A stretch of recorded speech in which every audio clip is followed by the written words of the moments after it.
आप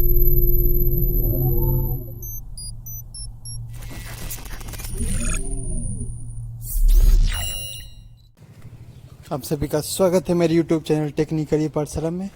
जो भी मेरे चैनल पर नए हैं कृपया लाइक करें, शेयर करें, सब्सक्राइब करें और बेल आइकन को दबाना ना भूलें ताकि हमारा जो लेटेस्ट अपडेट आए बिहार स्टेट के रिगार्डिंग वो आपको सबसे पहले पहुंचे। इस वीडियो में हम लोग बात करने वाले हैं, शिक्षा मंत्री से मिले थे हमारे बिहार स्टेट वर्किंग कमेटी के उपाध्यक्ष आलोक श्रीवास्तव जी। तो उनसे उनकी क्या बातचीत हुई, कब होगी बिहार स्टेट 2019 की ज्वाइनिंग और क्या कोई केस बिहार स्टेट पे हुआ है और उस केस का क्या असर पड़ने वाला है बिहार स्टेट 2019 के रिजल्ट पे, इस सारे चीज़ के बारे में हम लोग इस वीडियो में बात करेंगे। और हमारे जो शिक्षा मंत्री हैं उनसे आलोक कुमार श्रीवास्तव जी गए हुए थे बात करने के लिए, तो उनका वीडियो क्लिप जो है वो इस वीडियो में संलग्न है। आप इस वीडियो को शुरू से लेकर अंत तक देखें ताकि आपको सारा बात को समझ में आ जाए। और लास्ट में मैं ये भी बताऊंगा कि शिक्षा सचिव जो हैं संजय कुमार जी, वो क्या बोले हैं ट्वीट करके, उसका विश्लेषण भी मैं लास्ट में करूंगा इस वीडियो में। और यहाँ पे आप सारे कुछ देखेंगे कि आखिर वो क्या सजेस्ट किए हैं इस वीडियो में और उनका कहने का मतलब क्या था, उनका ट्वीट का क्या मतलब है, वो सारी चीज़ मैं आप सभी को बताऊंगा। और आप लोग इस वीडियो को देखें, लास्ट तक देखें। इस वीडियो में सारे प्रॉब्लम्स जो है, सारा ये है जो आपका क्लियर हो जाएगा। धन्यवाद। नमस्कार साथियों, मैं हूं आपका मित्र और आपका mentor Alok Kumar Srivastava. Bihar state working committee के ऑफिशियल यूट्यूब चैनल पे आप सबों का स्वागत है। और जैसा कि आप सभी जानते हैं कि आज हम लोग शिक्षा मंत्री से मिलने गए हुए थे। मैं और सत्येंद्र कुमार सिंह जी पटना के हैं, वो दोनों लोग हम लोग आज गए हुए थे शिक्षा मंत्री से मिलने के लिए। और शिक्षा मंत्री जी ने स्पष्ट शब्दों में कह दिया है कि जब तक छठा चरण कंप्लीट नहीं होगा आप लोग का प्रोसेस शुरू नहीं होगा। और एक चीज़ नया ये था कि उन्होंने बताया कि हो सकता है कि वो और आपकी बहाली दोनों साथ भी हो सकती है, लेकिन पहले और छठा चरण के बारे में जो केस अटका हुआ है हाई कोर्ट में, उसको पहले ख़त्म हो जाने दीजिए, उसके बाद ही कुछ बहाली के दिशा में कदम हम लोग आगे बढ़ाएंगे। तो ये स्पष्ट है कि ब्लाइंड फेडरेशन वाला केस जब तक ख़त्म नहीं होगा तब तक जो है आगे बढ़ना पॉसिबल नहीं है। और अब मैं बता दूं आपको कि एसटीटी पे भी बहुत सारे केसेस हुए हैं। एक दो केस की जानकारी आज हमें मिली है, जिसके संदर्भ में मैंने फेसबुक पे एक पोस्ट डाला था और आप लोगों से पूछा भी था ओपिनियन आप लोगों का कि क्या आप लोग का ओपिनियन है। हमारा जो ऑफिशियल फेसबुक पेज ग्रुप है बिहार स्टेट वर्किंग कमेटी, वहाँ पे मैंने एक पोलिंग भी कराया है इस संदर्भ में कि क्या आप लोग का विचार है एसटीटी पे जो केसेस हो रहे हैं उसमें एसटीटी वर्किंग कमेटी को क्या स्टेप लेना चाहिए। इसके लिए सुझाव मांगा गया है, वोटिंग कराया गया है। तो जो लोग पार्टिसिपेट नहीं किए हैं मैं उनसे आग्रह करूंगा कि उस पोलिंग में पार्टिसिपेट करें ताकि हम लोग को ये पता लग सके कि आखिर what the students want, student क्या चाहते हैं कि आगे क्या करना होगा। क्योंकि मैं चाहता हूँ कोई भी काम आगे जब हो तो सब लोग की सलाह मशवरा से करनी चाहिए। और उसके बाद हम आते हैं कल की जो प्रस्तावित हमारी मीटिंग है जूम पे, और उसका डिस्क्रिप्शन बॉक्स में लिंक आपको दिया गया है। और ये मीटिंग जो है केवल चूँकि 100 लोग ही जुड़ पाएंगे, तो इसमें हमारी जो एडमिन टीम है उनसे रिक्वेस्ट है कि वो लोग नहीं जुड़ेंगे, क्योंकि एडमिन टीम की मीटिंग पहले ही हो चुकी है। और एडमिन टीम ने क्या क्या सलाह दिया है उस मीटिंग में ये भी मैं आपको स्पष्ट कर देता हूँ, क्योंकि मैंने बताया था कि एडमिन टीम की मीटिंग हम लोग के 38 जिले की जो एडमिन टीम है उनकी मीटिंग हुई थी और उसमें किन किन बातों का सुझाव जो है एडमिन लोगों के द्वारा दिया गया था। ये मेरा कोई सुझाव नहीं है व्यक्तिगत, ये उन लोग का सुझाव है। ये अब हम लोग का इस पर निर्णय लेना है कि इस पर आगे करना क्या होगा। और तो मैं ज़रा कुछ पॉइंट्स जो थे जिस पे उस दिन डिस्कशन हुआ था, टोटल 6-7 पॉइंट हैं। आई होप कि 6-7 पॉइंट पर मैं इसको कवर अप कर देता हूँ किन किन मुद्दों पे डिस्कशन हुआ था और क्या क्या हो सकता है एसटीटी में, वो हम लोगों ने डिस्कस किया था इसके बारे में। सबसे पहला जो मुद्दा है लीगल मुद्दा, ये बहुत ज़्यादा लोगों ने इसको उठाया था कि लीगली हम लोग को बहाली की दिशा में कदम बढ़ाना चाहिए। और चूँकि आंदोलन वगैरह करके आपने देखा कि 94,000 भर्ती में इतने बड़े आंदोलन हुए लेकिन कोई फ़ायदा नहीं हुआ। कोई फ़ायदा इन द सेंस कि बहाली की दिशा में आखिर मामला कोर्ट के द्वारा ही फंस गया और सरकार भी जानबूझ के अटकाई हुई थी। क्योंकि ये तो आपको पता होगा कि जुलाई 2020 का ये ब्लाइंड फेडरेशन का केस है, वहाँ पे सरकार ने दिया था अपना कि हम जब तक कोर्ट से लीव नहीं लेंगे बहाली शुरू नहीं करेंगे, बहाली प्रक्रिया स्थगित रखेंगे। तो आखिर सरकार को इतना दिन में कुछ ना कुछ तो करना चाहिए था उस पर। अब जब इतना मुद्दा हाईलाइटेड हुआ विधानसभा में, विपक्ष ने उठाया इस मुद्दे को, तब सरकार जो है कदम आगे बढ़ा रही है इसको डिस्पोज करने के लिए। तो लीगल मुद्दे पे सबसे ज़्यादा जोर था उस दिन। और पहले मैं लीगली थोड़ा सा मुद्दे पर डिस्कशन कर देता हूँ क्या क्या लीगली पॉसिबल है। पहला लीगल में कैबिनेट की बात करने जा रहे हैं। बार बार मैं देख रहा था कि बहुत लोग ये पूछ रहे थे कि सर आपने बोला था कैबिनेट करेंगे बट आपने कैबिनेट नहीं किया। देखिए कैबिनेट करने के लिए मैंने बोला था बट कैबिनेट नहीं किया गया और अभी भी नहीं किया गया है। कारण जान लीजिए। कैबिनेट में होता क्या है कि जो नॉन पार्टी है उन नॉन पार्टी को आपको नोटिस भेजना पड़ता है। तो नोटिस भेजने का मतलब कि जैसे पहले से जो केसेस थे, मैं आपने जैसे देखा था कि मैथ वाला केस था या स्टेट सिलेबस वाला केस था, तो हम लोग चाहते तो कैबिनेट फाइल करके उनके पार्टी को नोटिस भेज देंगे कि हाँ भाई आप लोग का अगर कोई केस आगे बढ़ता है तो उसमें हम लोग को सुना जाए। लेकिन सवाल ये उठता है कि जब उन लोग के अलावा उन लोग का तो केस डिस्पोज हो गया, अब इस रिजल्ट के बाद भी बहुत सारे केसेस हो रहे हैं। 2 केस की जानकारी आज मिली हमें। अब ये जो केसेस हो रहे हैं, अब जैसे जैसे जानकारी मिलेगा तो उस पार्टी को आपको भेजना पड़ेगा नोटिस। तो ऐसा तो पॉसिबल नहीं कि सारी पार्टी को आप जान रहे हैं पहले से कि कौन आदमी कहाँ केस कर रहा है। वो तो धीरे धीरे जब आपको जानकारी मिलेगी कि हाँ STT पे ये केसेस हो रहे हैं तब आप उस पार्टी को नोटिस भेज सकते हैं। दैट्स वाई कैबिनेट हम लोग इस कारण से ही नहीं कर रहे थे।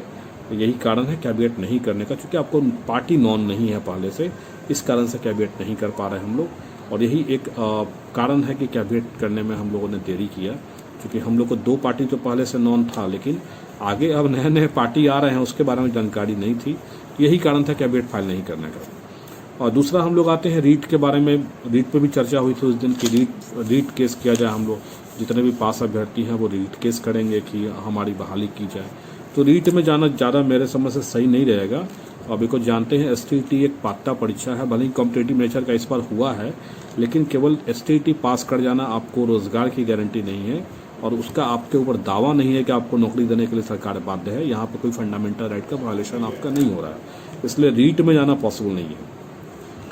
अब आते हैं कि हम लोग कहाँ कहाँ जा सकते हैं और क्या क्या कर सकते हैं। पहला तो हम लोग इंटरवेनर की बात भी बहुत लोगों ने कहा था उस दिन हमारे एडमिन टीम से कि इंटरवेन करना है, जो भी STT रिजल्ट पे केस होगा उस पर इंटरवेन करना है। और चूँकि रिजल्ट अभी निकला है और अभी 3 विषयों का रिजल्ट अभी बाकी भी है, तो कम से कम मई के फर्स्ट वीक में तो इन लोग का रिजल्ट ही आएगा। दूसरा बात है कि अभी सरकार भी बहाली के दिशा में कब कदम उठाएगी, 6ठा चरण कब कंप्लीट होगा या कहीं उसके साथ ही हम लोग की बहाली होगी। तो मान लीजिए अगर देर होगा 1.5-2 महीना जो भी हो, तो कहीं उस ड्यूरेशन में अगर कोई केस के द्वारा कोई हम लोग को हार्मफुल हो गया STT रिजल्ट, तो हम लोग के लिए दिक्कत हो सकता है। इसलिए उस दिन सब लोगों ने सुझाव दिया था कि आप केस में इंटरवेन करिएगा, ऐसा एडमिन टीम का सुझाव था। नेक्स्ट आते हैं PIL के बारे में। लीगल सारे ओपिनियन में क्लियर कर देता हूँ। PIL के मुद्दे पे हम लोगों ने ज़्यादा फोकस किया है और हो सकता है कि हम लोग PIL के थ्रू ही जाएंगे। PIL इसलिए जाएंगे कि पब्लिक इंटरेस्ट लिटिगेशन जो है सबसे पहले तो इंटरटेन बहुत अच्छी तरीके से होता है और ये खुद चीफ जस्टिस के बेंच में डायरेक्ट इंटरटेन होता है, डबल बेंच में। सिंगल बेंच भी जाना नहीं पड़ेगा, डायरेक्ट डबल बेंच में इंटरटेन होता है। दूसरी बात है कि PIL में हम लोग किस तरह से जाएंगे, तो PIL में हम लोग डिफरेंट जो हाई स्कूल खुले हैं और बहुत सारे जगहों पे या डिफरेंट हाई स्कूल खुलने वाले हैं, तो उन हाई स्कूल जो जहाँ पे खुल रहे हैं, आपने देखा होगा कि कल पेपर में निकला हुआ था कि एक स्कूल है 165 स्कूल है जहाँ से कोई भी बच्चा प्रथम श्रेणी से पास नहीं कर पाया। तो इस तरह के डाटा कलेक्ट करने पड़ेंगे कि वैसे स्कूल जहाँ पे टीचर नहीं है, हाई स्कूल खुल चुका है, टीचर नहीं है, बच्चे परीक्षा दे रहे हैं बोर्ड के, कोई फर्स्ट डिवीज़न से पास नहीं कर पा रहा है, या फिर मान लीजिए किसी पेरेंट्स के बच्चे पढ़ रहे हैं स्कूल में, सरकारी हाई स्कूल में, और वहाँ टीचर 500 बच्चे हैं, टीचर 2 अपॉइंटेड है, तो वहाँ वैसे पेरेंट्स के थ्रू हम लोग PIL करवाएंगे। यानी PIL के लिए हम लोग कोई पार्टी ढूंढेंगे जिसके थ्रू हम लोग PIL करवाएंगे और वो लोग ये PIL करेंगे कि हमारे बच्चे स्कूल में पढ़ रहे हैं और हमें टीचरों की ज़रूरत है। और ऐसे कितने भी स्कूल हैं बिहार में जहाँ पे बिना शिक्षकों के ही हाई स्कूल और +2 में चल रहा है, जहाँ पे 1 से 2 शिक्षक हैं, कहीं पे शिक्षक ही नहीं है, केवल नाम के लिए हाई स्कूल +2 चलाया जा रहा है। तो इन सारे मुद्दों पर अगर हम लोग जाके सरकार को घेरेंगे तो हो सकता है कि कोर्ट हम लोग के फेवर में जाए। हो सकता है, मैंने बट इसलिए यूज़ किया कि कोई चीज़ की गारंटी पहले नहीं होती है, लेकिन मोस्ट प्रोबेबली ये चांसेज है, क्योंकि बच्चों की पढ़ाई उनकी एक फंडामेंटल राइट है। आर्टिकल 21A में आप जानते होंगे संविधान के द्वारा शिक्षा का अधिकार उनको मिला हुआ है। तो मान लीजिए जहाँ पे पढ़ाई नहीं हो रही तो वो तो कह सकते हैं ना कि 6 से 14 साल के बच्चों को मुफ्त शिक्षा और अनिवार्य शिक्षा मिलनी चाहिए। और अनिवार्य शिक्षा मिलेगी कहाँ से जब टीचर ही नहीं रहेंगे, तो बिना टीचरों का शिक्षा तो होगा नहीं। तो एक PIL बहुत इंपॉर्टेंट चीज़ था, 2 बिंदुओं पे PIL और एक इंटरवेनर, यानी जितने भी STT में केस होंगे उसमें इंटरवेन किया जाए। इन मुद्दों को लेकर जो है एडमिन टीम ने हमारा सलाह दिया था कि इस पे, तो ये तो रहा हमारा लीगल मुद्दा। और आपको ब्लाइंड फेडरेशन केस का डिस्पोज कराने के लिए सबका डिमांड था कि इसके लिए हम लोग प्रयास करें, और हम लोग प्रयास कर भी रहे हैं। अपने से जो बन पड़ता है वो हम लोग करेंगे। हाँ, इस केस में इंटरवेन करने वाली जहाँ तक बात है वो नहीं हो पाएगा, और चूँकि पहले कुछ लोग ब्लाइंड फेडरेशन केस में इंटरवेन किए थे और उनको खारिज कर दिया गया था, बोला गया था कि आप फ्रेश केस करके आइए ब्लाइंड फेडरेशन के लिए। हाँ, अगर इन केस अगर आगे कुछ ऐसी पॉसिबिलिटी बनती है, ऐसे जो जिन लोगों ने केस किया था उनसे भी मैंने बात किया था ब्लाइंड फेडरेशन में, जो इंटरवेंशन के लिए केस किए हुए थे, और साथ ही साथ उनके वकील से भी बात किया था। उन्होंने कहा था कि हम लोगों केस को मतलब ये कर दिया गया, खारिज करके बोला गया कि आप लोग फ्रेश केस करके इंटरवेन करिए। सॉरी, इंटरवेन केस नहीं होगा, आप लोग फ्रेश कॉज ऑफ एक्शन है आपका, तो आप नए केस करके केस में आइएगा। तो उसमें ब्लाइंड फेडरेशन केस में इंटरवेन करने की सवाल बहुत कम ही उठते हैं, और ऐसे सरकार इसके लिए एक्टिव हो चुकी है। हम लोग को बस थोड़ा सा पुशअप करना होगा विभाग वगैरह में जाके, या एडवोकेट जनरल के थ्रू कुछ अगर अप्रोच हम लोग का लगता है कि जल्दी सुनवाई करवाने के लिए, तो वो हम लोग करेंगे।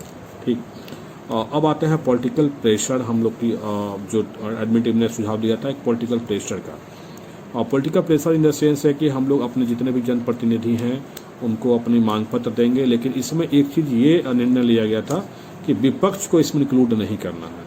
क्योंकि सरकार कोई बात को अपना ईगो पर ले लेती है ना कि हाँ अब ये हमको बहाली नहीं करना है। अब विपक्ष इस मुद्दे को उठाया कि 94,000 बहाली करना है, तो सरकार देखिए कैसे उसको पेंडिंग में डाल दी है। विपक्ष उठाया, NDTV पे चला गया न्यूज़, कोई ऐसा राष्ट्रीय मीडिया चैनल नहीं था जहाँ पे ये न्यूज़ नहीं चला, लेकिन आखिर सरकार ने किसी न किसी बहाने, चाहे कोर्ट के बहाने या कुछ बहाने, ऐसा किया।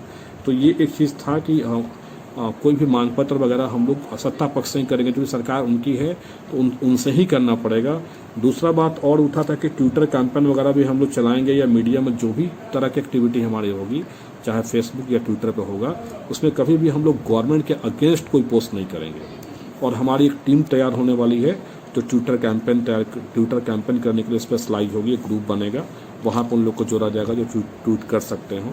अब यानी कि सबको हम लोगों ने जोड़ लिया, और कोई सरकार के खिलाफ कोई गाली दे रहा है, कोई मुख्यमंत्री को गाली दे रहा है, तो इस तरह से करने से कुछ होने वाला है नहीं। और ये डिसाइड एडमिन टीम ने किया था कि हम लोग को सरकार के खिलाफ कुछ नहीं करना है, क्योंकि सरकार अगर अपने ईगो पर ले लेगी तो फिर कोई बहाली नहीं करेगी। आखिर अगर किसी से आपको कुछ लेना है तो झुक के लेना पड़ेगा, सीना तान के लेने के लिए एग्री नहीं है हमारी एडमिन टीम। यानी एडमिन टीम का मानना है कि सरकार को हम लोग प्रे करके अपनी बातों को मंगवाएं, इसके लिए हमें ज़्यादा प्रयास करना है। और दूसरा एक और मुद्दा आया था STT सर्टिफिकेट मिलने का, कि STT सर्टिफिकेट मिल जाएगा, उस सर्टिफिकेट मिलने के बाद जो है तब हम लोग आगे प्रयास करेंगे कि क्या क्या हम लोग जो भी करना होगा। ऐसे PIL वगैरह जो करना है उसमें तो खैर STT रिजल्ट का हम लोग सर्टिफिकेट का वेट करें ना करें, उससे कोई फ़र्क नहीं पड़ने वाला है, क्योंकि PIL में हम लोग ना पार्टी बनेंगे और ना हम लोग उसमें कुछ इन्वॉल्व होंगे। वो इनडायरेक्ट वे है रिक्रूटमेंट कराने के लिए। और नेक्स्ट एक चीज़ और आया था उस दिन की हम लोग शिक्षा मंत्री से मिलके अपनी बातों को रखे, 7वां चरण नहीं है, और ये बात तो मैंने आज खुद रख भी दिया है, लेकिन कुछ इस पर हो नहीं पाया। शिक्षा मंत्री जी ने वही बात दोहराया। ऐसा उन्होंने कहा है ये बात कि हो सकता है कि 6ठा चरण और आपका दोनों लोग का साथ भी कर सकते हैं, लेकिन पहले ब्लाइंड वाला केस को पहले डिस्पोज होने दीजिए, उसके बाद ही कुछ होगा। भर्ती की दिशा में कोई भी कदम ब्लाइंड फेडरेशन केस के डिस्पोज होने के बाद ही हो सकता है, ये उन्होंने आज स्पष्ट किया गया है। ठीक है, एक और अंतिम है बिंदु की मुख्यमंत्री से मिलने का प्रयास करना है, तो जो कि असंभव कार्य है। बिहार के मुख्यमंत्री से मिलना इम्पॉसिबल काम है, अभी तक हम लोग मुख्यमंत्री से नहीं मिल पाए हैं। हाँ, मैं एक बार मुख्यमंत्री आवास में गया था, सुधांशु जी हैं सिवान के, वो इसके गवाह हैं, वो भी गए हुए थे हमारे साथ में, और दोनों लोग गए भी हुए थे। तो अनफॉर्चुनेटली मतलब समझिए कि वो एक बाई चांस चले गए थे, मतलब कुछ उन लोग को ऐसा लगा कि ये लोग कोई दूसरे लोग मिलने आए हुए हैं और हम लोग कुछ और काम से मिलने गए हुए थे, और हो सकता है किसी और उसी सेम टाइम पे किसी और को भी बुलाया गया था, तो मिस्टेक से वो लोग हम ही लोग को लेकर चले गए। अब खैर जैसे भी हो हम लोग इंटर कर गए थे, और मुख्यमंत्री के PA जो है दिनेश राय जी, उनको हम लोगों ने अपना ज्ञापन वगैरह दिया था, और फिर उन्होंने कहा कि मैंने आप लोग को बुलाया नहीं था, मैंने बोला था कि बाहर ही लेटर आप दे देने के लिए, लेकिन चलिए खैर आप लोग अंदर आ गए हैं तो कोई बात नहीं है। उन्होंने ले लिया था मैटर वगैरह हम लोग का, और फिर बोला कि ठीक है हम इसको अब कन्वे कर देंगे मुख्यमंत्री जी के पास, फिर आगे जो भी होगा, लेकिन अभी तक तो कुछ हुआ नहीं, बहाली के दिशा में देख ही रहे हैं। तो ये सारी चीज़ें जो है एडमिन टीम के जो हम लोग की मीटिंग हुई थी जून पे, उसमें डिसाइड हुआ था। इन सारे चीज़ों के अलावा अगर आपके पास कोई आइडियाज़ वगैरह हैं तो वो आप नेक्स्ट जूम मीटिंग जो संडे को होने वाली है उसमें रखेंगे। और दूसरी बात, मैं एक रिक्वेस्ट करता हूँ कि जो कि जूम मीटिंग पे केवल 100 लोग ही जुड़ पाएंगे, इसलिए वैसे लोग जो इन सारी बातों से सहमत हैं वो ना जुड़े, और जिनको कुछ इन बातों के अलावा जो आज मैंने डिस्कशन किया इसके अलावा कुछ अगर और बातें आपको रखना है तब आप जुड़ के रखिए, क्योंकि 100 लोग की कैपेसिटी लिमिट होती है, तो 100 लोग ही जुड़ पाएंगे उस टाइम में। और लिंक हम लोग डिस्क्रिप्शन बॉक्स में डाल रहे हैं, और साथ ही साथ हमारे फेसबुक जो ग्रुप है बिहार STT वर्किंग कमेटी, वहाँ से भी आपको लिंक मिल जाएगा, वहाँ भी लिंक हम लोग डाल रहे हैं।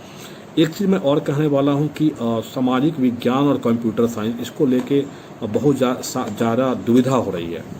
और दुविधा इन द सेंस कि बार बार लोग कह रहे हैं कि ज़्यादा सीट है। कभी होता नहीं, कोई एक बात को बार बार आप हिंट करो, बार बार पिंच करो आपके माइंड में, तो वो एक माइंड में बैठ जाता है। तो एक तरह से ऐसा मतलब फीलिंग आने लगता है कि कहीं ऐसा तो नहीं कि ज़्यादा रिजल्ट दे दिया गया है कंप्यूटर साइंस सोशल साइंस में। ऐसे विभाग या कोई भी अधिकारी इस बातों से पूरी तरह से इनकार कर रहे हैं, लेकिन चूंकि बार बार लोगों ने ऐसा पिंच किया है, और दूसरी बात जब RTI किया गया, रिजल्ट ऑलरेडी पब्लिश थे जिस विषय का, उसका भी जवाब नहीं आया, तो थोड़ा सा मन में शंका उत्पन्न हो ही जाता है किसी के भी आदमी के। तो हम लोग थोड़ा सा वेट करना पड़ेगा, 15 मई के बाद ही हो सकता है कि RTI का जवाब आए। लेकिन विजय चौधरी जी ने, यानी हमारे शिक्षा मंत्री ने आज फिर से आश्वस्त किया है कि जितने लोग के रिजल्ट हैं उतने लोग की नौकरी पक्की मान के चलिए आप, मोटा मोटी इतना बात उन्होंने फिर से आश्वस्त किया है। और तो फिर से मैं लास्ट और लिस्ट बस यही कहूँगा कि जो भी हमारे मीटिंग में जुड़ेंगे, इन सारे चीज़ों के अलावा कोई अगर और आपके पास आइडियाज़ होंगे तो वही जुड़ेंगे, बाकी ऐसे जुड़ने से कोई फ़ायदा नहीं है, क्योंकि 100 लोग की लिमिट है। इसलिए कोई और अगर आइडियाज़ आपके पास होंगे तो फिर आप जुड़िएगा। चलिए, धन्यवाद आप तब तक के लिए। कल हमारे शिक्षा सचिव संजय कुमार ने ये ट्वीट करके जानकारी दिया कि हमारे जो सरकार है, सरकार से लगातार हमारी बातचीत हो रही है, और हम लोग बहुत जल्द ही प्राइमरी और सेकेंडरी टीचर्स के बहाली को निष्पक्ष और पूरे शांति से और पूर्णता के साथ, बिना कोई ये धांधली हुए ये नियुक्ति हो जाएगी। आप सभी लोग इस दुख की घड़ी में साथ रहें, आप अपना मन ना खोएं। वो बोल रहे हैं कि ये जो मामला है वो पहले से ही कोर्ट में है, लेकिन फिर भी उस पर हम लोग बात करेंगे, और बहुत जल्द ही इसकी सुनवाई करके हम सारे बिहार स्टेट के टीचर जो हैं उनके लिए खुशखबरी लेकर के बहुत जल्द आपके सामने आएंगे। धन्यवाद।